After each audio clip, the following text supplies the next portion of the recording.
Okay, so in this video we are looking at giant metallic structures. As with all of these videos on structure, the first thing you need to do is make sure that your knowledge of the bonding behind this is solid and you're happy with it, because it will underpin what we are going to do. We're going to do a quick run through on that here though, and we are going to look at what sort of species metallic bonding occurs between. Well, that's quite straightforward. It occurs between metals. What do metals do? Well, metals have a tendency to lose electrons because it is energetically favourable for them to do so. In terms of what that means for the particles present in a giant metallic structure, that means that the metal atoms delocalize the electrons from their outer shell, so we get a sea of delocalized electrons, and because the atoms have lost electrons, they become cations, and the attraction between those delocalized electrons and the cations is what gives us our bond. This bond, as I've just written in here, the electrostatic force of attraction between the lattice of metal cations and the sea of delocalized electrons, these bonds are generally quite strong, and that is important when we are looking at melting, and although I've written boil, it's meant to be boiling points. At this point, I'll just point out that we are dealing with 1, 2, 3 properties that we're going to talk about, and we're going to do a quick comparison question. So it might be a good idea to watch this video in 4 different stages and go away and make little revision notes at each point. If you've already made revision notes and you're just watching this to recap, feel free to watch it all the way through. So, melting and boiling points. The electrostatic force of attraction between the metal cations and the sea of delocalized electrons is strong. So we have many strong metallic bonds, and you may, I have not got room here, but you may probably should define metallic bond. That's the definition up here. When you write this exam answer in, many strong ionic bonds to break. Because we've said strong back here, we can jump straight in with this. Requires a lot of energy, therefore melting point or the boiling point, check which one you're being asked about. It might be both, it's probably just going to be one or the other, will be high. So, melting point and boiling point. As with all of these melting point and boiling points structure questions, look to see what you are overcoming. In terms of a giant metallic structure, that is metallic bonds, the electrostatic force of attraction between the lattice of metal cations and the sea of delocalized electrons. Then consider, is this strong or weak? Well, it's a bond, so it's going to be strong. If it is strong, how much energy does it require to overcome? If it's strong, a lot, that means the melting point and boiling point will generally be high. Okay. Next, conductivity. As you will have seen in the other videos, depending on which order you're watching these videos in, to conduct electricity, we need particles which are both mobile and charged. If we look at the particles we have present in this, we have metal cations. Cool. They are charged, but they're in a lattice, so they're not going to be mobile. We have electrons. They are charged, and they are delocalized, so they are both charged and mobile. So conductivity. The delocalized electrons are both, let's spell that right, both charged and mobile. before I finish this off, I just want to point out I have written delocalized electrons. I did not write particles. Very important in terms of exam technique that you name the particles you are describing. If I had just written there are charged and mobile particles, I would not have got any marks. If I, as I am doing, write the delocalized electrons are both charged and mobile, and therefore can carry a current, i.e. can conduct electricity,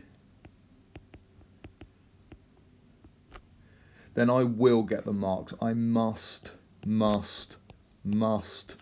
name the particles I am dealing with. Okay, so that's conductivity. Last of these, malleability. Malleable. What does malleable mean? Well, I've put a little definition down here for you. Malleable. The ability to be hammered or pressed into shape without breaking or cracking. Now, if you remember back to the metallic bonding video, which hopefully you've looked at, you will know that there is a nice regular arrangement of the metal cations. We drew a little grid which looks something like this. We had +1, +1, +1, etc. And because what I will have drawn on here is a group 1 metal, I'll have 1 delocalized electron per cation. So 1, 2, 9. Okay. Now, as you can see, we have layers of cations. I'm going to draw them in horizontally. You could draw them in vertically or look at them vertically. I have layers of cations. Okay, so what's the point? The layers, and that's a key word in the exam, of metal cations can slide, again key. What do I mean by slide? Well, this lot could move that way, can slide over each other without a change of chemical environment. And that last bit looks a bit complicated, but it's not really. All it means is that if this geezer here, if this cation moves into the position of this, well, if it looks down and looks back and looks aside, everything is looking the same. So its environment, what's around it, has not changed. Now, a quick bit of exam technique here. Check the key of any diagram you are given. Whilst these are metal cations, we have seen in the past a few exams where they haven't drawn the delocalized electrons in. They have just drawn, let's see if we can do a quick little diagram here. They have just drawn sort of 1, 2, 3, 4, 5, 6, 7, 8, 9, something like that, and called them metal atoms. If you see something like that, you need to mirror the language. Even if it's not entirely correct, you need to mirror the language of the question. So if they had said that these things here were atoms, then the best policy is to carry on talking about atoms, layers of atoms sliding over each other. The correct term is metal cations, but don't get into an argument with the examiner if they have labelled them up as something else. Just check the question. Okay, so that's malleability. Right, last bit, melting point comparison. Magnesium versus sodium. As with all melting point comparisons, first thing to do is check the structure and bonding of both species, both things you're looking at. Here they are the same. They are both metallically bonded. Both have a giant metallic structure. And as I've put in other videos, depending on the order you've watched these in, you will know that we need to state both the bonding, i.e. metallic bonding or metallically bonded, and the structure. Just because the word metallic appears in structure does not mean you automatically get the bonding mark as well. That's not how the mark scheme works. So in terms of mark scheme, 1 mark there, 1 mark there. Because they're the same structure, we have to look within the structure what sort of particles we have. So we have magnesium plus 2 ions with 2 delocalized electrons per cation, and we have Na plus 1 ions with 1 delocalized electron per cation. How do I know this? Because magnesium is in group 2 and sodium is in group 1. Because we have a higher charge on the magnesium ion and we have more delocalized electrons, we will have a greater electrostatic attraction. We will have a greater metallic or a stronger metallic bond. If we have a stronger bond, it will take more energy to overcome and we'll have a higher melting point. I'll just write that in for you. So that's written in. Due to the higher charge on the Mg2+ ion and the greater number of delocalized electrons in the magnesium structure, the metallic bonds in magnesium will be stronger, requiring more energy to overcome. Again, though, you must finish the question. Therefore, Mg has the higher. Now check, are we talking about melting or boiling point? We are asked about melting point. The argument will be the same, but we are specifically asked about melting point in the question. So Mg has the higher melting point.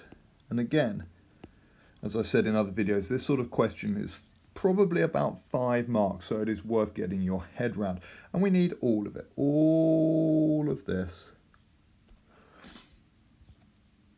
including obviously this bit about the type of bonding, this bit about the type of structure, this bit about what we have in, that will be some marks, a comparison, 1, 2, 3, 4, and probably this bit down here, probably 5 marks.